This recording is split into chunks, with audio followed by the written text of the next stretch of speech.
All right. Good afternoon, ladies and gentlemen. Thanks for being here. Before I get started, I think you saw our updated guidance. As you now know, the President and the First Lady will be attending the transfer of remains ceremony at Andrews, Joint Base Andrews, at 2:15 p.m. That is for the four U.S. personnel who were killed in Libya, and then he will return here to the White House. And there will be press coverage, full coverage. Secretary Clinton will be joining the President? I believe that's the case. I would refer you to the State Department. Any remarks out there? Yes, the President will have remarks. And with that, I'll take your questions. Hi, Jay. Thanks very much. On the Libya attacks, was there any intelligence in advance that some kind of attack could take place, especially because so many embassies were taking precautions because of 9/11? Was there any advance warning at all? I've seen that report, and the story is absolutely wrong. We were not aware of any actionable intelligence indicating that an attack on the U.S. mission in Benghazi was planned or imminent. That report is false.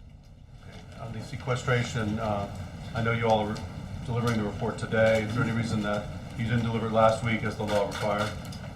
I think I took this question last week and explained that it's obviously a complex piece of business, and that we would have it by the end of this week, and we are releasing it later today. Yes. As you know, the unrest in the Middle East is spreading to other embassies, U.S. embassies. The President's critics are saying this is an indictment of his handling of the Arab Spring, that this has given rise to further inflamed sentiment among Islamists. What's his response to that? Let me say a couple of things. First of all, we are obviously closely monitoring developments in the region today. You saw that following the incidents in response to this video, the President directed the administration to take a number of steps to prepare for continued unrest, and I noted yesterday in my gaggle that Fridays have tended to be days when protests are larger in the Muslim world, and we were anticipating that. When it comes to criticism, I would note that many observers, commentators, foreign policy experts, as well as elected officials, both Democrats and Republicans, have pointed out that the criticism in particular from Governor Romney and his team in what seems to be an attempt to score a political point has been both factually wrong and poorly timed. Now is a time when Americans should be coming together. The President is attending a ceremony this afternoon for the return of remains of 4 U.S. personnel who were killed in Libya as a result of this unrest, and his focus is on ensuring that U.S. personnel in our facilities are protected. That is why he directed his administration to ensure that security would be enhanced around the world at our diplomatic facilities. He is, as you know, because we've read out these phone calls, had numerous conversations with leaders in the region, including the presidents of Egypt and Libya. He sent a personal message to the leader of Turkey, Prime Minister Erdogan, asking for his assistance to speak out against the violence, and I think you saw that the Prime Minister did that, and the President is very appreciative of these statements and the actions these leaders have taken personally. President Morsi, again today as well as yesterday, has spoken out against any violence and committed himself to protecting U.S. Diplomatic facilities and personnel in Egypt. We also need to understand that this is a fairly volatile situation, and it is in response not to United States policy, not to, obviously, the administration, not to the American people. It is in response to a video, a film, that we have judged to be reprehensible and disgusting, that in no way justifies any violent reaction to it. But this is not a case of protests directed at the United States writ large or at U.S. policy. This is in response to a video that is offensive and to Muslims. Again, this is not in any way justifying violence, and we've spoken very clearly out against that and condemned it. And the President is making sure in his conversations with leaders around the region that they are committed as hosts to diplomatic facilities to protect both personnel and buildings and other facilities that are part of the U.S. representation in those countries. Let me just follow up on sequestration as well. Members of Congress are pointing to the fact that the report that you're due to release today could spotlight the loss of numerous jobs, many of them in defense, criticizing the administration for allowing that to potentially happening and potentially weakening U.S. National security as a result. What's your response to that? I think it's important to step back and look at what the sequester is. The sequester was put into place as part of the Budget Control Act in order to compel Congress to do its job. The sequester was designed to be bad policy, to be onerous, to be objectionable to both Democrats and Republicans. And it is important to remember that Democrats and Republicans voted in majorities in both houses of Congress in support of this, and some Republican leaders who are now decrying the sequester were very vocal in their support of it as part of this package, the Budget Control Act last year. The whole point of it was to compel Congress to take action to further reduce our deficit, to find $1.2 trillion in additional cuts. Cuts that should come in a balanced, thoughtful way through policy decisions and not in the kind of across-the-board draconian manner that is written into the sequester. What has been an obstacle to the achievement of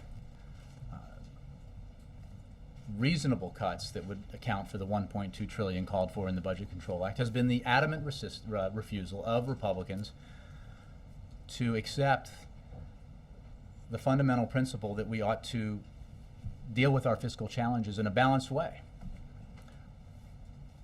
Republicans have, unfortunately, made clear that they would rather see cuts in defense that could harm our national security, cuts in education and innovation, research and development, in border security, cuts in vital programs and investments that we make as a nation, rather than ask millionaires and billionaires to pay a single dollar more in taxes.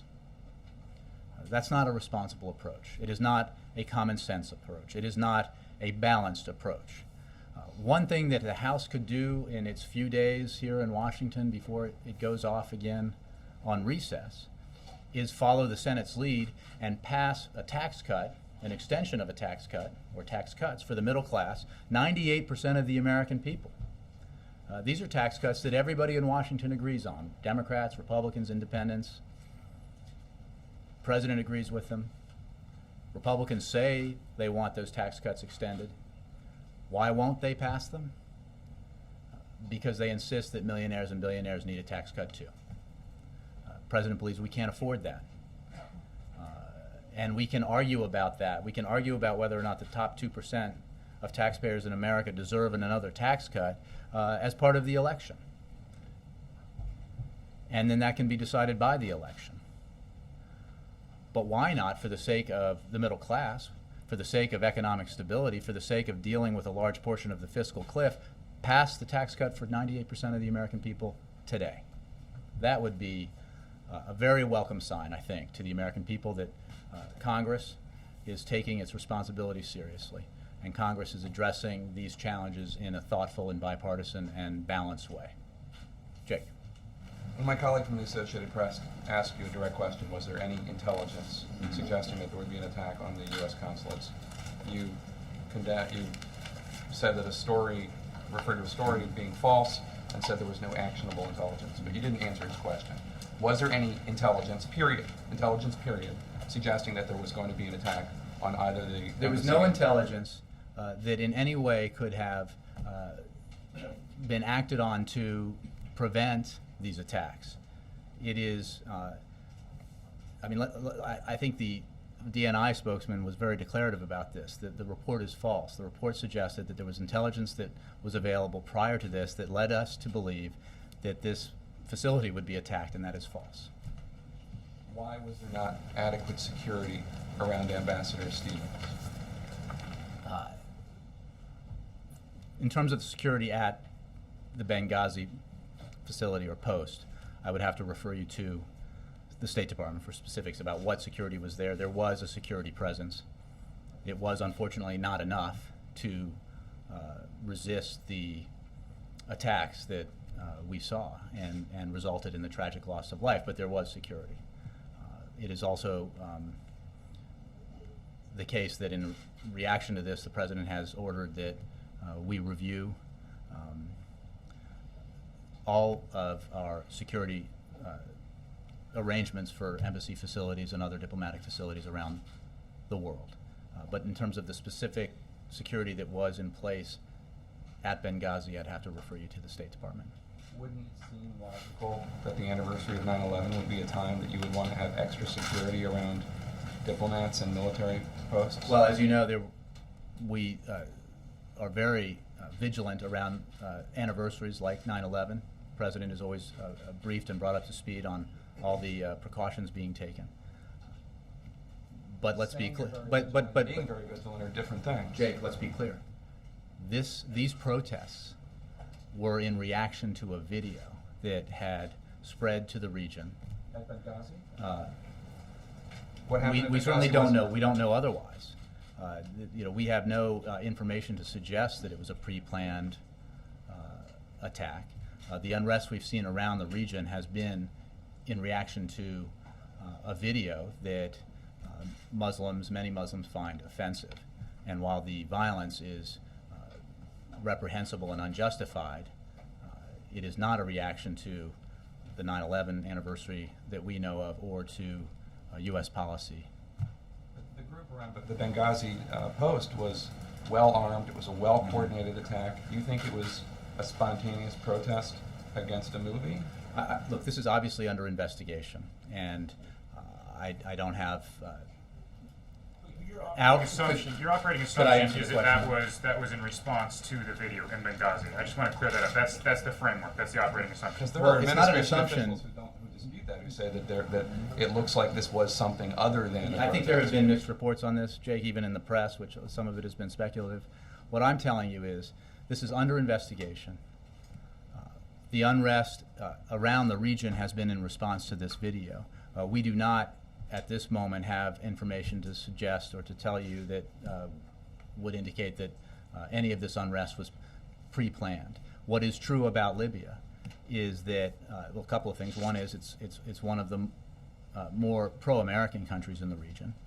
Two, it is a very new government. It is a country that has just come out of a revolution and a lot of turmoil, and there are certainly a lot of armed groups. So the fact that there are weapons in the region and the new government is not, is still building up its capacities in terms of security and its ability to ensure the security of facilities is not necessarily reflective of anything except for the remarkable transformation that's been going on in the region. Jay, my last question. It was said that what happened at 9/11 was a failure of imagination, failure of American policymakers and counterterrorism officials to anticipate the kind of attack that could have taken place. This would seem to be the exact opposite. Was this a failure by the Obama administration? Did the president and his administration mess up in any way?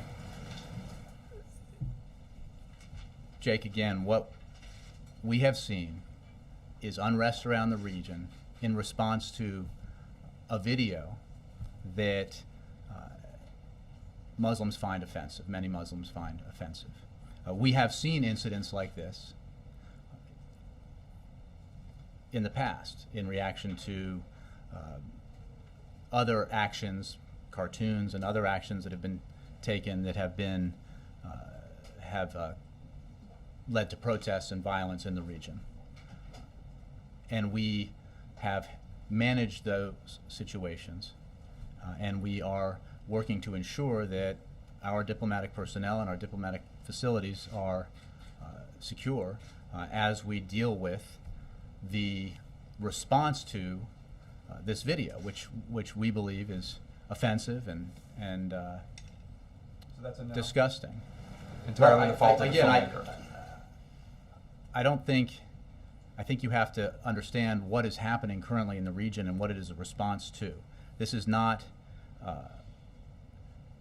this has been I in, need to understand that. I think the people who protect the embassies need to understand it. the cause of the unrest was a video. And that continues today, as you know, as we anticipated. And it may continue for some time. We are working with governments around the region to remind them of their responsibilities to provide security to diplomatic personnel and facilities. And we are ensuring that more resources are put in place to protect our embassies and consulates and our personnel in these parts of the world where unrest is occurring. You've mentioned a number of times now that this was in response to a video or a film. Mm-hmm. Would you not agree, though, that it's moved beyond that? That some are stirring violence by focusing on U.S. policy or targeting the U.S. in general, that it's no longer just about film? Well, the reason why there is unrest is because of the film. This is in response to the film. Well, I don't that's doubt. what sparked it. We do think that's what sparked it. But it's moved beyond that. Well, I don't. We obviously are not polling protesters to find out what their motivations are. There is no question that there's anti-American sentiment in various countries around the Middle East. That's not a discovery I think we've made today. What is the case is that the protesters in these countries are not representative of the broader sentiment in those countries, and at least in the sense that sentiment that would say that the proper reaction to a film that is offensive is violence. As I said yesterday, that's not in keeping with Islam, and it's certainly something that we do not accept. And we have made clear to leaders in the region that they need to make clear that it is not an acceptable reaction to a film, however offensive it might be. Again, this is not a film that the United States government had anything to do with. We reject its message and its contents. We find it both disgusting and reprehensible. America has a history of religious tolerance and respect for religious beliefs, and that history goes back to our nation's founding. But there is absolutely, as I've said, absolutely no justification at all for responding to this movie with violence, and we are working rather to make sure that Muslims around the globe hear that message. Yes. I have a couple Sorry, of Dan. questions. It's my understanding that at least 4 people have been arrested in the death of the Americans. Does the president think that whoever's arrested for this violence should be tried here in the U.S.? This is an ongoing investigation. We're obviously working with with the Libyan government on this matter. The president has made clear that he wants the assailants, the attackers, to be brought to justice. But I'm not going to prejudge outcomes or courses of action as this investigation is underway. And then another question on the phone call that the president had with Benjamin Netanyahu. Is it correct that the president refused to lay down a red line in terms of what Iran shouldn't cross with its nuclear program? This has been an ongoing discussion in the press. It's not specific to the phone call, the one of many that the president has had with Prime Minister Netanyahu. The president's red line has been clear. The president has made clear that he is committed to preventing Iran from acquiring a nuclear weapon. We are completely in sync with Israel on that matter. There is no daylight between the United States and Israel when it comes to the absolute commitment to preventing Iran from acquiring a nuclear weapon. We are pursuing a policy that includes incredibly intense punitive sanctions, unprecedented in history, against Iran, sanctions that are in place as a result of diplomatic work that has created an international consensus that did not exist prior to President Obama taking office, and that has resulted again in unprecedented pressure and isolation for the regime in Tehran. There is still time and space for that course to be pursued, because the best way to ensure that Iran does not have a nuclear weapon, does not acquire a nuclear weapon, is to force and compel Iran to make the decision that it needs to forego its nuclear weapons ambitions, get right with the world, abide by its international obligations under the United Nations, and rejoin the community of nations by doing so. It is also the case that this president has made absolutely clear that he does not remove any option from the table in terms of fulfilling his commitment to prevent Iran from acquiring a nuclear weapon. And we've also made clear that the window of opportunity here in terms of pursuing the diplomatic course will not remain open indefinitely. What is a fact is that we have eyes onto the Iranian nuclear program, and we would be aware of any so-called breakout move by the Iranians towards building a nuclear weapon. That has not occurred. But that window of opportunity will close at some point, and Iran needs to take seriously its responsibilities and to forego and forsake its nuclear weapons ambitions. Nancy. I want to go back to Jake's question for a minute, because it seems like what he's asking is not what the cause of the unrest was, but whether there are lessons to be learned by this administration or by the State Department or by the military about safeguarding diplomatic personnel or restricting their movements, especially in a country as volatile as Libya. Well, this is under active investigation, and it's certainly a reasonable question, and it stands to reason that there may be lessons learned, as there always are when you have investigations into incidents like this. My point was simply that we are responding to and coping with and dealing with countries around the globe unrest brought about by this offensive video, and taking action to ensure that security is enhanced and augmented at diplomatic facilities around the globe.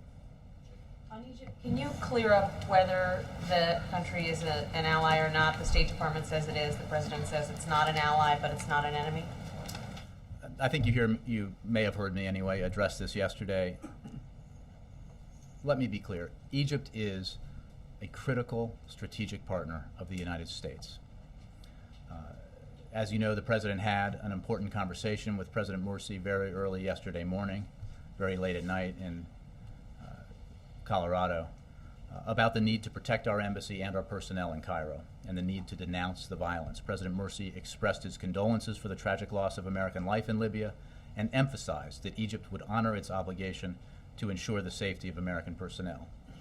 The President is very appreciative of the statement President Morsi made and for the actions he has taken to date to secure our embassy. Let me make clear that the President's interview with Telemundo was not in any way an effort to change our relationship with Egypt. We have had a long-standing partnership with Egypt and have supported their transition to democracy, and we are now working to build our relationship with what is obviously a new government.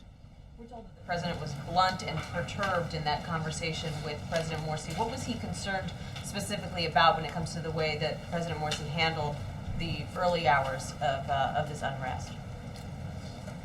The President was very clear with President Morsi about Egypt's responsibilities as a host nation to provide security to diplomatic facilities and diplomatic personnel.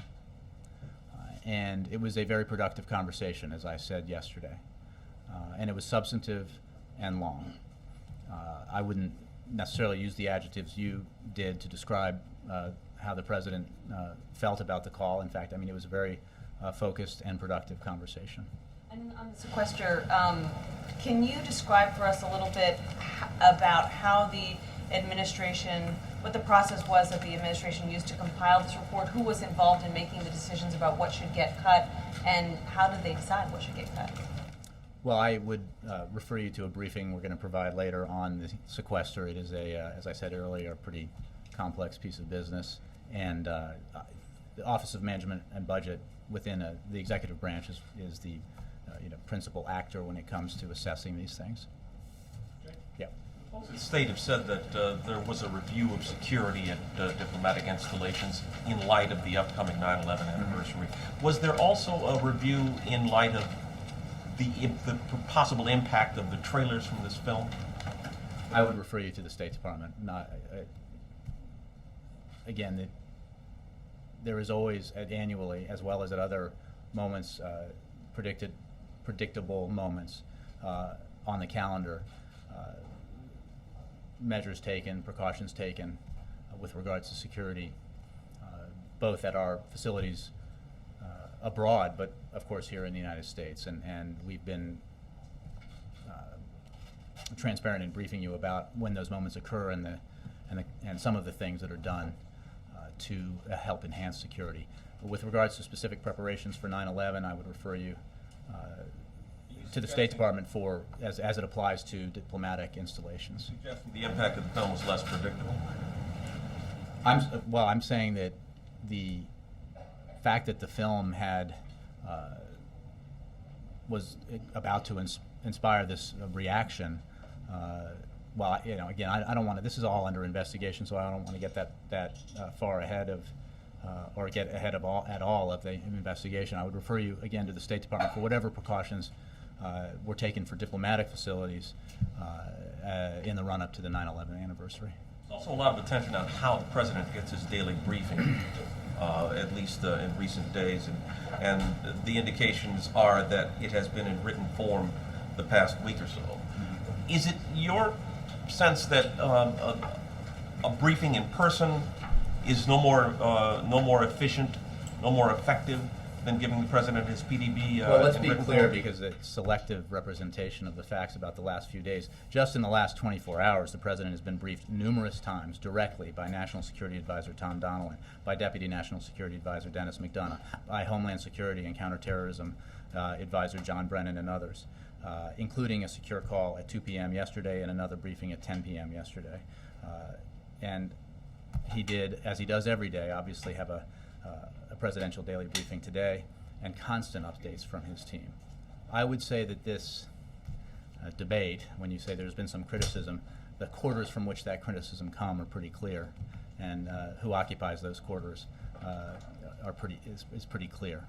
And I would simply say that this president is a absolutely responsible and voracious consumer of the presidential daily briefing and of the information provided to him by his national security team.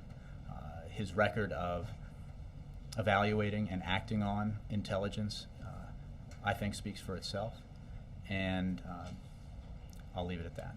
Is the criticism less valid because of the quarters from where it comes? The question remains whether he gets his. But what is the question? He gets his presidential daily briefing every day. we have crisis. He The president has- speaks directly to his national security advisor. Obviously, the suggestion here is that's a more efficient way of communicating than getting a written briefing. He gets both. He does both. He does both all the time.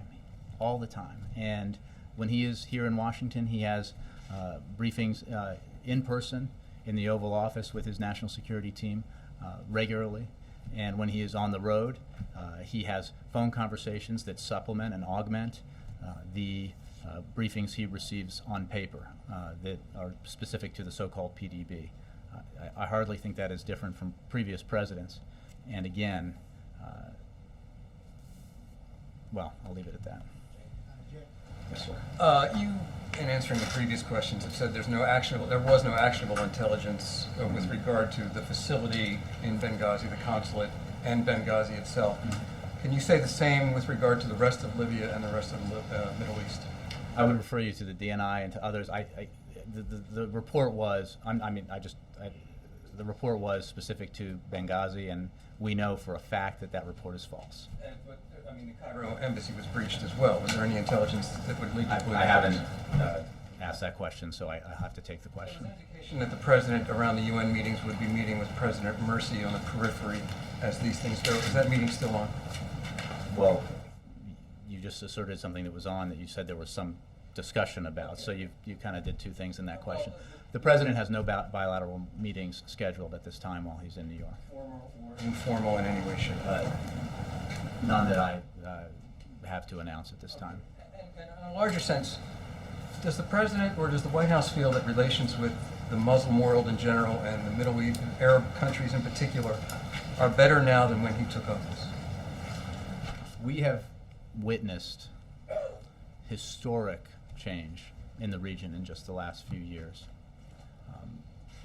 This president's approach to what has been called the Arab Spring, to this unrest, has been to lay out a set of principles and support for human rights, and to make clear that we support a process of nonviolent political and economic change and reform in the region. That looks different in different countries. There are countries where the transition has occurred or is occurring, like Egypt, Yemen, Libya, and Tunisia. And in those countries, we are working to help those new governments consolidate their democracies, deal with security needs, and stabilize their economies. In other places, like Syria, that are still in the throes of a revolution, we have vocally opposed the brutality of the regime and are supporting the aspirations of the people. You've heard us document and discuss the non-lethal support we're providing to the opposition, the over $100 million in humanitarian aid that we're supplying to the Syrian people, and the diplomatic support that we've provided them. This is a circumstance of dramatic change that has coming because of a fervent desire by people of the region to have greater rights, greater freedoms, greater control over their lives. And we have actively engaged in the region to support nonviolent democratic transition, to support governments that profess and demonstrate support for civil rights of all peoples, both genders and minorities. And we are working with these countries to help them progress in a way that is better for the people of those countries and better for the national security interests of the United States. Well, I just, all great intentions. At this moment, embassies across the region are under siege. So it appears that the message isn't getting through. Well, I appreciate the question, or the statement rather, but the unrest that we've seen is a reaction to a film with which the United States government had no involvement, in which we have denounced as offensive. And as I said yesterday, obviously it can be difficult to understand in some countries why the United States can't simply eliminate this kind of expression. But as you know, it is in the absolute core of our being as Americans that we allow freedom of expression. It is written into our Constitution and is one of our fundamental principles. And protecting speech, even offensive speech, is a foundational principle of our democracy. But we can nevertheless denounce and condemn expressions of speech that we find offensive. And we have made that clear around the world as well as here in the United States. Yes, Jared? I think you just answered my question. The Muslim Brotherhood in both Egypt and Tunisia has kind of suggested they want the U.S., the Obama administration, to apologize for this video. Is that something you all have considered doing or have done? Absolutely not. We've made clear that we find it offensive and reprehensible and disgusting. But we, I mean, if in that sense you mean, I mean, we have denounced it, we have said we find it offensive and reprehensible, but we will not, we cannot and will not squelch freedom of expression in this country. It is a foundational principle of this nation. Yes? The freedom of expression issues aside, do you know if any government agencies are trying to get to the bottom of who produced produce this video? Is there any I reason? don't. I've seen a lot of reporters Right. attempting to find out its origin, but I have not heard of any. But I just, you would have to direct that at some other agencies, but not that I'm aware of. Do you see any reason for any federal agencies to look into it? I don't. I mean, I think based on what I've just said, the issue here isn't, we all know what the film is and its contents, and understand why it is offensive to Muslims. We also understand that there is no justification for violence in reaction to that, and have made that message clear around the world. The President's made statements, Secretary of State. We have consulted with leaders, Muslim leaders around the world, and asked them to make clear that violence is not an acceptable response to this film. Was the president made aware of this film before or after the violence? So this is Made aware of the film? You're right. Because it seems like you're pinning a lot of this on the film. I'm just curious when the president was aware of a film that could be potentially incendiary. I would have to take the question. I'm not aware of. I certainly wasn't aware of the film before there was unrest related to it. Okay, and if I could just follow up on, you earlier said the cause of the unrest was a video, then you repeated something similar later on. I just want to be clear, that's true of Benghazi and Cairo. I'm saying that is what the incident in Benghazi, as well as elsewhere, these are all being investigated. What I'm saying is that we have no evidence at this time to suggest otherwise, that there was a pre-planned or ulterior instigation behind that unrest. Chrissy. Jay, did the White House ask YouTube to take that video down? I'm sorry. I'd have to take. I don't believe so, but I'll have to take that question. Or anybody in the administration? We'll have to take it. And on the Chicago teacher strike? I believe. I mean, wasn't it? Again, I'm just based on press reports. It was taken down in the region, right? Not everywhere. Yeah, I'll have to take. Had intervened or made a request or anything like that. Let me take that. On the Chicago teacher strike, has the president weighed in with the parties to those talks in any way? We have been very clear that we hope and expect both sides to resolve this in a manner that is positive for the most important affected party here, which are the students, the children of Chicago. That's the position we've taken. I can't say that there's.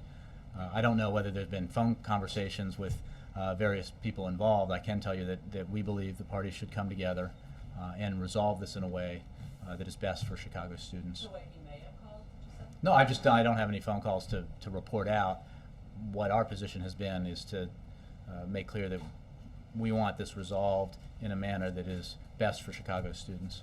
He's got ties to labor and management, obviously. Does he feel like it's his role to get involved in any way? I think that what's important here is that the two sides here and all the parties that are stakeholders come together, work out a resolution that make sure that the children of Chicago are back in school getting an education, and that everybody involved is guided by a desire to do what's best for the kids, because that's what's most important. Yes, John Christopher. And then let's- Jay, it seems like the unrest is now spread to the Sudan as of this morning. Can you shed any light on any conversations the president has had with his closest allies, for example, Great Britain's Prime Minister Cameron, President Hollande of France, or Chancellor Merkel in Germany? About the unrest? Yeah, a conversation they may have had very recently. Well, I don't have any other foreign leader conversations to read out. We've read out a number of them in the last 24 to 36 hours, but I don't have any Did other. you include those top allies? I don't have any calls with any other foreign leaders to read out. I don't have a schedule to announce of foreign leaders' calls. It's always possible. Leslie? Can you go back a little bit on the call that he made to the president of Egypt? Was anything in particular that prompted that call? And apparently they've erected a new fence, or a wall overnight, a concrete wall. Was that discussed during the call with the president? Is that something you wanted? I don't think specific measures were discussed. The point of the call, remember he has made several calls to leaders in the region, was to discuss with them the unrest and the measures that these countries are taking to ensure the security of diplomatic facilities and American personnel. And that was the crux of the conversation with President Morsi. Expressed displeasure with the initial reaction from the Egyptian government and asked them to... We gave a readout of the call. I don't really have more on that for you. I think he made clear that we have an important strategic partnership with Egypt. We are working very closely with Egypt and the government there to assist it in helping it stabilize the situation in the country and helping its economy improve as it transitions to democracy. But the president also made clear that Egypt has obligations, as do other countries in the region and countries all over the world, to ensure that diplomatic representations in those countries are secure. The whole point of embassies and diplomatic facilities, the purpose behind them is to allow for the peaceful interaction between nations, to build relationships, build partnerships, and to avoid conflict. And that is why it is so important that embassies, consulates, other facilities, and personnel are protected. Yes, Alexis. You were talking about the U.S. experience with reactions to either accidental or purposeful anti-Muslim burning of Qurans, etc. So my question is, for U.S. personnel who are abroad, who are seeing this erupt now over what you're saying is, as far as we know, just based on a film, purportedly by anti-Muslim folks. Is there a concern in the U.S. government that this would encourage others who have these motivations to continue trying to inject these thoughts into that part of the world where this reaction could be predicted? And is the United States or the government making any additional effort to either surveil to protect American personnel, or monitor this information, or to consider this almost like an act of war, to be continuing to inject that kind of thought into that region? Alexis, I think we have, as a nation, been in a posture, especially since 9/11, but even prior to that, where we have monitored and been aware of anti-American sentiment in that region of the world and elsewhere. And obviously we are absolutely vigilant and continue to be. And that is the work of many agencies, in particular the intelligence community. We have seen, since 9/11, we have seen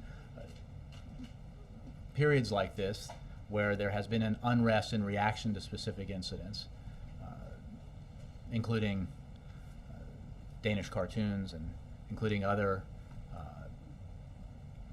incidents that have taken place that have offended Muslims in different countries and led to unrest directed at either the West or specifically at the United States. And this is something that both this administration and the prior administration have had to manage. And in terms of policy, we continue to make clear that in this case, we find the video reprehensible and disgusting. We continue to try to get the message out as broadly as we can that this video has nothing to do, was not in any way related to the American government. It does not represent who we are or what we believe.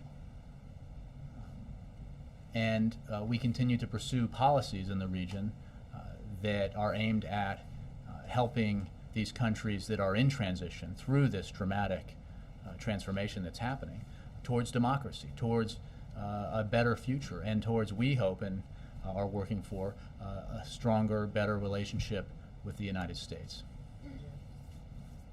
Go on. And then as far as this 9/11 anniversary and violence around the Middle East is concerned, last week there was a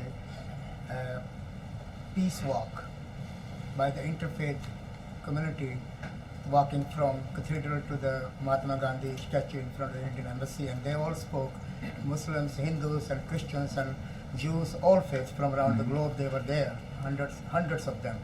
They all spoke for peace and unity, and they were saying that President Obama has brought peace in the Middle East. And they spoke against violence in the name of religion.